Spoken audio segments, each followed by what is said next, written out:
What if I told you that cowboy hats and Tommy guns once dominated the streets of Chicago?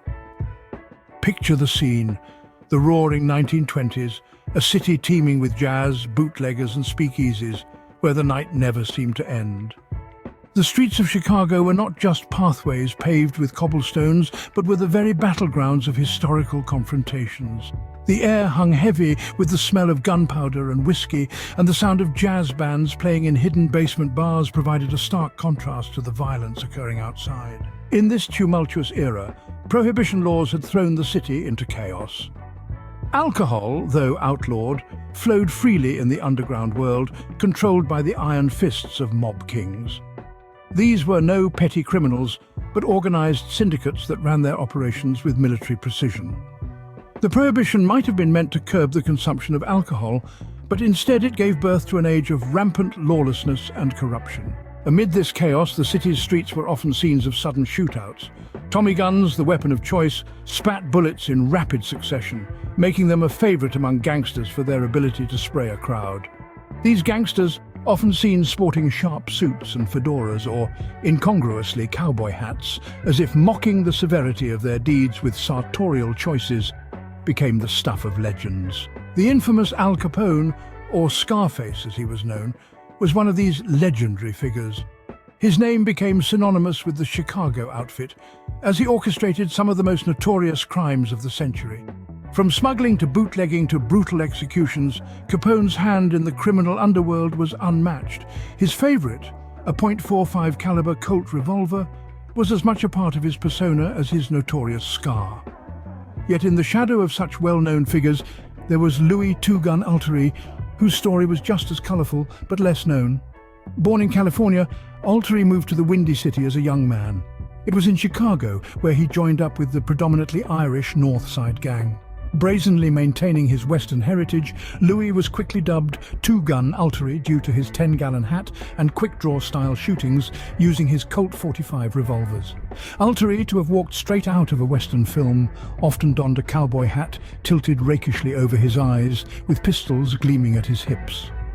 His presence on the streets was not just an anachronism, but a deliberate statement. He was a man with a flair for the dramatic, embodying the spirit of the Wild West, in contrast to the Tommy gun-toting gangsters that dominated the era. Alterie's criminal activities were extensive and complex. Known for his involvement in numerous high-profile crimes, including armed robberies and violent gang skirmishes, he quickly became one of the most feared figures in the underworld. His reputation for dual-wielding revolvers came from his uncanny accuracy and speed, often depicted in newspapers as a sharpshooter who could hit multiple targets simultaneously. This skill made him both feared and revered, and his style wasn't just about intimidation. It was about an almost theatrical approach to crime, where each shootout was a performance, each escape an art. As the Prohibition era reached its peak, a feud over bootlegging territories exploded between the North Side Gang and its rivals, the Chicago Outfit, and their affiliates, the Jenner brothers of Little Italy. Throughout these blood-soaked battles, it's said that Alterie was responsible for at least 20 murders of the opposing families. However, in 1924, things took a sudden turn when Dean O'Banion, leader of the North Side Gang, was gunned down in a floral shop of State Street. Outraged and ready for revenge, Guns Alterie publicly challenged the killers to an open duel on State Street. Realizing the attention such a spectacle would attract from press and police, Alterie was urged by members of his family to leave Chicago for a while. Whether forced or convinced, Guns holstered his weapons and decided to move to Moonridge Ranch in Colorado. However, trouble seemed to follow him wherever he went. Despite his efforts to evade the law, his reputation followed him, keeping him in the crosshairs of both old rivals and ambitious lawmen. It wasn't long in Colorado before Alterie was involved in a gangland shootout sometime in September of 1932. Several months later, in February of 1933, Louis Alterie was again forced to move due to a sentencing agreement with the Colorado authorities. Upon his return home, Alterie was shocked to discover the town he once ran was now owned and operated by the Chicago Outfit. During his absence, the outfit dispatched 7 key members of the North Side Gang in the infamous St. Valentine's Day massacre. Shortly after, they took control of the city, leaving Alterie hamstrung on arrival. However, Alterie managed to keep a low profile for some time after his homecoming. It wasn't until June of 1935 when his life would take an unexpected turn. Due to reasons still unknown, Gun Alterie was forced to testify against Ralph "Bottles" Capone, Al Capone's brother. This blatant act of defiance set in motion Alterie's ride into the sunset. Just a month later, as Louis Alterie was leaving his Northside apartment, he was suddenly and ironically shot in the street by a sniper laying in wait. A fit ending for the man who performed and perfected the same method of murder on many men. Although it's no secret from where the order came, no one was ever convicted of Alterie's homicide. As the streets of Chicago saw many such characters come and go, each leaving their mark on the city's history. The Prohibition era, meant to impose morality on America, instead painted the town red, both literally and metaphorically. The clash between law enforcement and outlaws blurred moral lines, with each side often mirroring the other in their methods and motivations. The period was also marked by significant social changes. The flapper culture was on the rise, with women asserting their independence and challenging societal norms. Jazz fueled this cultural revolution, its notes a defiant scream against the status quo. Chicago, thus, was not just a city of crime, but a cauldron of social evolution. As the sun set on the Prohibition era, the violence and the vibrancy it brought to Chicago left an indelible mark on American history. The city had been a canvas smeared with the blood of relentless gang wars, and yet it was also a stage for significant cultural shifts. The legacy of figures like Capone and Alterie continued to influence the city in ways that were both profound and, at times, troubling. Looking back, the Prohibition era in Chicago was a paradoxical time of lawlessness and change, of brutality and beauty. It was a chapter in the city's history that would forever be remembered, not just for the violence that colored its streets, but also for the cultural awakening it spurred. Louis "Gun" Alterie, a character who not only echoed the Wild West, but brought with him a far more sinister narrative, turning the streets of Chicago into a deadly yet bizarrely theatrical spectacle. In the shadows of the prison walls, a mastermind of manipulation and power carved his name with both fear and respect. The world behind bars is rarely seen by the outside, but within these confines, a complex hierarchy and a clandestine economy thrive, all governed by the iron fists of prison gangs. These gangs, often formed along racial and regional lines, wield significant influence, orchestrating crimes both inside and outside the prison walls. In the late 1940s, one such group began to emerge as a formidable force within the California correctional system. Known as the Mexican Mafia, or La M, this organization quickly distinguished itself with a ruthless approach to power. As the Mexican Mafia consolidated its presence, it set the stage for a new kind of leader, one who would redefine the dynamics of power within the prison system. Enter Rodolfo Cadena, born in 1943 in Bakersfield, California. Growing up in a poverty-stricken neighborhood, Cadena was exposed early to the harsh realities of street life. By the time he was 12, he had begun his foray into criminal activities, with petty theft, then gradually escalating to more serious offenses. His reputation grew as he became involved in local gang activities. As just a teenager, he became a member of the Barrio Viejo gang, now known as the Barrio Bakers. This partnership led to Cadena brutally stabbing a man outside of a dance hall known as Salon Juarez in 1959. At just 16 years old, Cadena and his accomplice, Richard Ruiz, were convicted and sentenced to stay at dual vocational institution. Within the stark and brutal environment of incarceration, Cadena's cunning and charisma quickly caught the attention of the La M, or simply the M. On his first day in the joint, a 6'5", 300-pound inmate menacingly approached him in the South Yard, kissed his cheek, and announced to all the prisoners surrounding them that Cadena was now his bitch. Later that day, Cadena fastened a shiv and returned. Sneaking up behind the big guy, he stabbed him repeatedly until his predator was dead. With thousands of inmates there to witness, not one stepped forward. His rise through the ranks was meteoric, marked by a strategic mind and an unyielding resolve to not only survive, but to dominate. Cadena's vision extended beyond mere survival or control within the prison, but he had to start somewhere. Wasting no time, Cadena quickly gained control over other unorganized prison gangs, along with his friend and mentor, Joe Pegleg Morgan.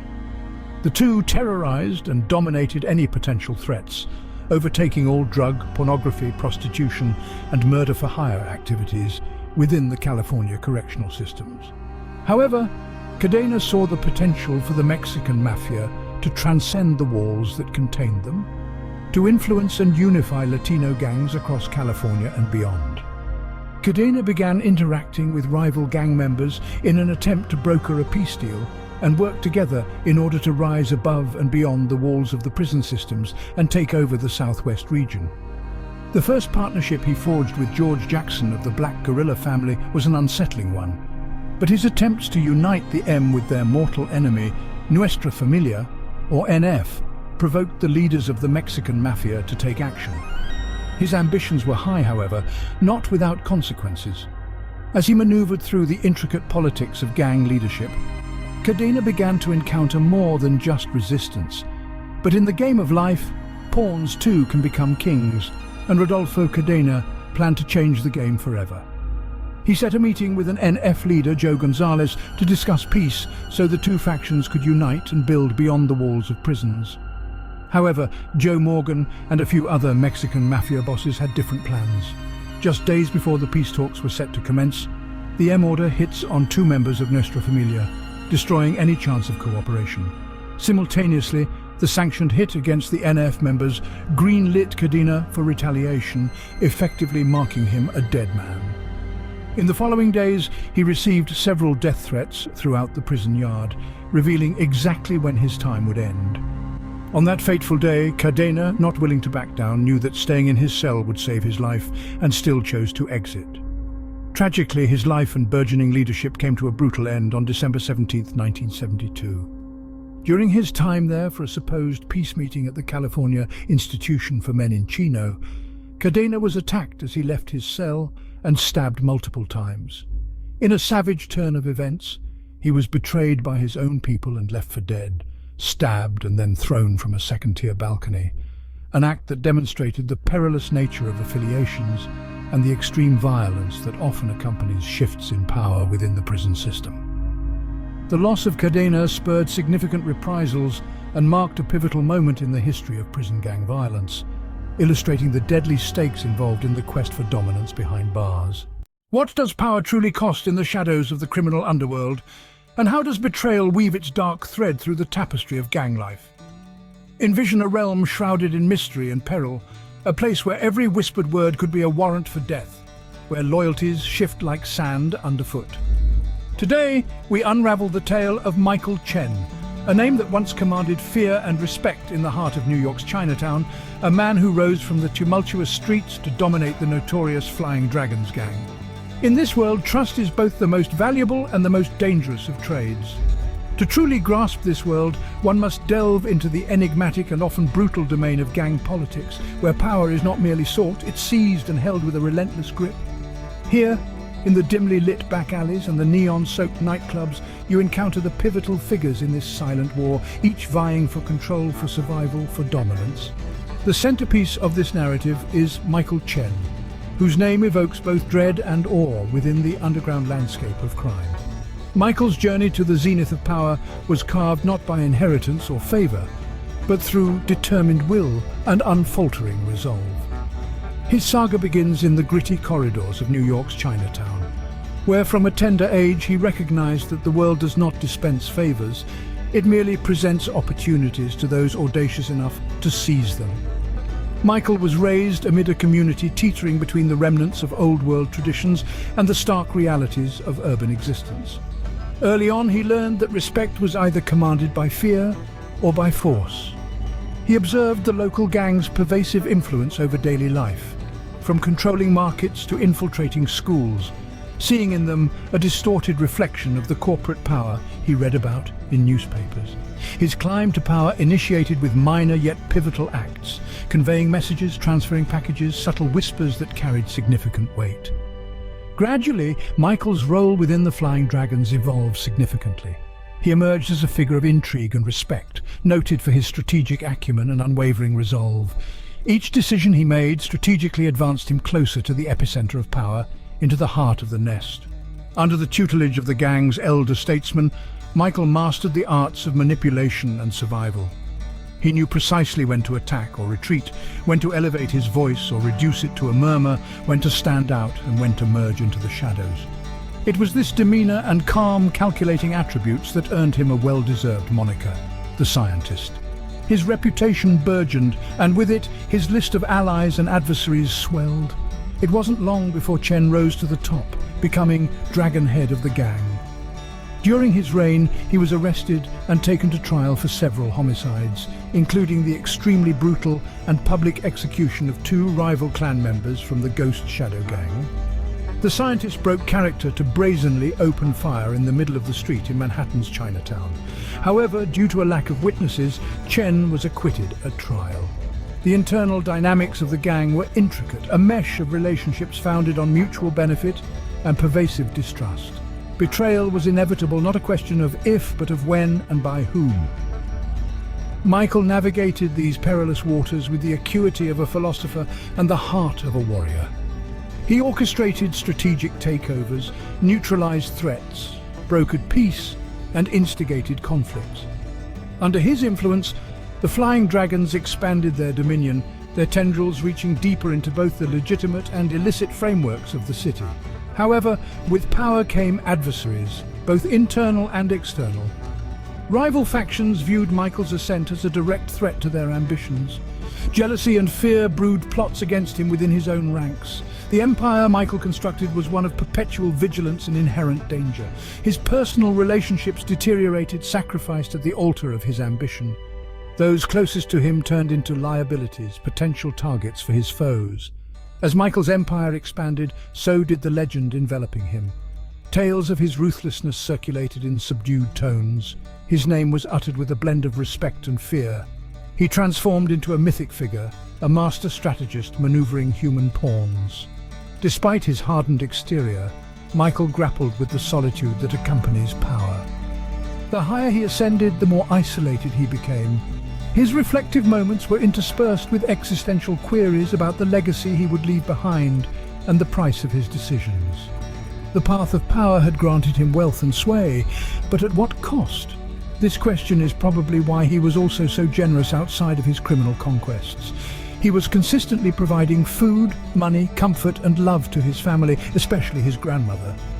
Chen also showed ambition beyond the realm of the underworld, purchasing properties and investing in local businesses. On March 13, 1983, Michael Chen was abruptly awoken by a phone call at 12:30 a.m. He quickly rose and bolted out the door. His destination? A diner across the street from Hip Sing Tong Credit Union. Little did he know it would be his last meal. Police found Chen face down in the shop several hours later. The Scientist was shot 14 times, 4 of which were directly through his eyes. Although initial speculations pointed the blame at mobster Enzo Mangano, it was later surmised that the murder was a sanctioned hit within the Flying Dragons to permit the promotion of rival member Johnny Machine Gun Eng, who wanted to expand operations into heroin trafficking. However, it would be 15 years before anyone would be held accountable. In 1998, Fun Biu Tok, a lieutenant in the Flying Dragons, was extradited from Los Angeles to New York City to stand trial for Michael Chen's murder. He was found guilty of Michael Chen's murder. During the trial, it was stated that Tok was instructed by 2 other members to carry out Michael's murder. Ever wondered what shadows lurked in the alleys of 1930s New York? Imagine the city alive with the buzz of jazz and the clatter of elevated trains. Yet beneath this vibrant facade, a darker world thrived. The streets of the Big Apple were not just home to everyday citizens, but were the stomping grounds for some of the most notorious criminals of the era. In the heart of this underworld, organized crime was on the rise. This was a time when the law often turned a blind eye, and the mob ruled the streets with both charm and cruelty. The 1930s in New York saw the emergence of the Kosher Nostra, a Jewish organized crime syndicate, which danced a dangerous tango with both the law and rival gangs. It was in this chaotic crucible of crime that figures like Philip Little Farvel Cohen carved their names into the annals of infamy. Cohen, a man whose life would later unfold into a series of grim chapters filled with intrigue and bloodshed, initially appeared as just another shadow among many. Yet his role in the criminal fabric of the city was anything but ordinary. Join us as we peel back the layers of this dark era, where the lines between right and wrong blurred, and life was as cheap as the price of a bullet. Born in Russia, his beginnings are just as obscured as his actions during his criminal career. His exact date of birth is unknown, but it's believed he was born in 1906 or 1907. After making his way to New York City, he launched his criminal career as a racket collector. But during the 1920s, drugs began burgeoning in the big city, and he quickly rose through the ranks as one of the biggest enforcers for the National Crime Syndicate and other criminal organizations. Using his crew, donned Murder Inc. by the press, they committed many atrocities to cover or enable the trafficking of opium into and throughout the country. With any witness turning up dead or missing, it wouldn't be until 1935 when something concrete put the syndicate on the map with the Federal Bureau of Narcotics, or the FBN. An explosion in a residential building off Seymour Avenue in New York City led to the discovery of an opium processing plant belonging to the organization run by Louis Buchalter, Cohen's boss. It was during this tumultuous time when Cohen and several other members became embroiled in one of the biggest homicides in the decade. Joseph Rosen, a businessman with intimate knowledge of the underworld connections and influence of the unions, returned to New York City against Buchalter's bidding. Under the boss's command, Cohen, along with James Ferraco, Emmanuel Weiss, Sholem Bernstein and Louis Capone, shot and killed Rosen in his shop located in Brownsville, New York. Cohen was reportedly only seen as a getaway driver and was dropped from the murder investigation due to a lack of evidence. However, former hitman turned informant Abe Reels testified and helped convict 3 men to death. Emmanuel Weiss, Louis Capone and gang leader Louis Buchalter were all sentenced to death for Rosen's murder, and after 2 years of unsuccessful appeals, all 3 men were executed by electricity in Sing Sing prison. Cohen would dodge several convictions throughout his illustrious criminal career, but in 1939 his luck ran out. The FBN discovered another processing plant for morphine this time, linking Cohen and several others to the trafficking ring, including his regular accomplice Emmanuel Weiss. Unsurprisingly, Cohen and Weiss were released on bail and fled the city before trial in May of 1940. A statewide manhunt was launched to find the two. Just 6 months later, police canvassing Brooklyn in a routine search found Cohen doped up and practically immobile. The following year, Cohen was sentenced to 10 years in prison. A few months after his release, on September 15, 1949, Cohen was found dead on the side of the road in Long Island, New York. His car was found later with blood splatters in the front, leading detectives to believe his assassin laid wait in the back seat and murdered him once he sat down. Cohen was shot 4 times in the head and then dumped. Initially, it was thought that the hit was a retaliation for the deaths of Buchalter, but it was later revealed that Cohen had been planning a resurrection into the underworld, with plans to overtake using blackmail. Again, portraying the vicious dog-eat-dog world that is the criminal underbelly of New York City. What unfolds when the quest for justice intertwines with the intricate web of organized crime? In Philadelphia's vibrant streets, Major Benjamin Coxon, known as the Marge, navigated the realms of crime and civil rights, embodying profound paradoxes. Despite his notoriety as a gangster deeply involved in the narcotics trade, Coxon also emerged as a zealous advocate for civil rights and a community pillar. His life paints a picture of stark contradictions, a notorious criminal with expansive ties across racial and ethnic divides, and yet a fervent civil rights activist who co-owned a nightclub that served as a crucible for political and social discourse. This narrative delves into the conundrum of Coxon's endeavors, probing the viability of advocating for justice amidst criminal involvements. Discover the enigmatic life of Major Coxon, where the lines between crime and civil rights blur, revealing a complex reality. Join us as we explore this intricate dance between light and darkness, reflecting on the duality of man's nature and the complexities of human ambition and morality. Born in 1929, the Marge quickly emerged onto the scene as a young man in Pennsylvania. As a teenager, he worked many odd jobs like shining shoes to detailing vehicles at car washes. But he had much higher ambitions, Unlike most young boys earning money to spend it on girls and impress others, Major invested his hard-earned wages into local businesses like used car lots, dealerships, and a variety of other enterprises. At a young age, he had his sights set at the top to become an entrepreneur and businessman, but fate had other plans. In 1946, Major Coxon was drafted into the military, and his plans for power and money were paused. After returning home from his military service, the Mage wasted no time re-emerging himself into the business world. Expanding from scope from local dealerships, he partnered up with Stanley Branch, a well-known activist in the area, to open a nightclub named the Rolls-Royce Lounge. This endeavor not only created a lucrative empire, but opened the doors to the realm of affluence, creating a web of connections to the rich and famous. It wasn't long before his connections crossed paths with the criminal underworld, and Major Coxon began running drugs and brokering deals between mafia families. As the nightclub surged, bright lights and booze in abundance, the Mage skyrocketed through the ranks to become known as a drug kingpin. Not satisfied with just trafficking, he also involved himself in dozens of other criminal conspiracies, from money laundering and credit card fraud to extortion and embezzlement. Coxon established several dummy corporations to shield himself, including the Barry Goldstein Agency, Fairmount Foods, and even a company called Pyramid Enterprises. But as the saying goes, what goes up must come down. In a spectacular form, the Mage was arrested 17 times before finally being convicted of 10 counts of fraud and larceny.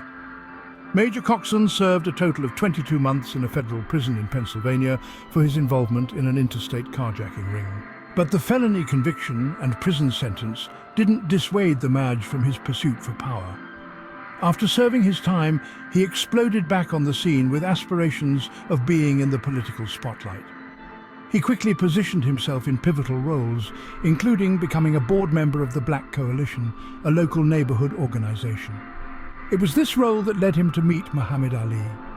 The two became close friends in the years to come, and after Ali's win over Jerry Quarry, Muhammad grabbed the microphone and declared, "I dedicate this win to Major Coxon, the future mayor of Camden, New Jersey." Major Coxon ran for mayor in 1972, but was defeated by Angelo Ericetti. When asked about the loss and his entrance into the political realm from a prisoner, Coxon replied, "Most politicians start out as office holders and wind up getting arrested. I aim to reverse that process." With legitimate political power out of reach for another 2 years, the Mage continued his role in the underworld with his associations with Angelo Bruno, boss of the Philadelphia crime family. Using this connection, he began brokering narcotics deals with the Black Mafia, facilitating the transport of high-grade heroin from Frank Matthews, a well-known drug trafficker on the East Coast. However, this association would inevitably lead to his downfall. On June 8, 1973, Coxon's neighbors were abruptly awakened by their dog barking and the sound of pounding on the sliding glass door. Mrs. Zeher Khalil and her son ran downstairs to discover Lex Luby, son of Coxon's girlfriend, Lois, banging his head on the glass. Lex had his hands and feet bound with neckties, but managed to escape his bedroom and hop across the yard for help. Lex told Mrs. Khalil they were being robbed, and she immediately called the police. When the authorities finally arrived, the reality of the situation transformed into terror. Major Coxon, Lois Luby, and 2 of her other children had all been hogtied and shot in the back of the head. The Mage was found dead, face down on his huge round waterbed located in the middle of his circular bedroom, execution style. Miraculously, Lois and her 2 kids were rushed to the hospital, where they successfully operated and saved all 3. It was later revealed by Lex that 4 men came to Coxon's home around 4 a.m., honking the Cadillac horn in the driveway until the Mage awoke and let them inside. Thinking they were friends, Lex put his head back down and went back to sleep, only to be interrupted again, abruptly removed from bed to be bound and gagged. His quick thinking and cunning to use his head and body to open the window and hop next door is probably the only reason his mum and siblings survived. Police would later pin the blame on 2 members of the Black Mafia, Ronald Harvey and Samuel Christian. It was believed that Coxon's assassination was due to a drug deal gone wrong. It's suspected that the Mage was involved in brokering a massive heroin deal between the Philadelphia Black Mafia and 5 families of New York that went wrong. Even though both men suspected of the Madge's murder wound up on the FBI's top 10 most wanted, no charges were filed, and Major Coxon's demise remains unsolved.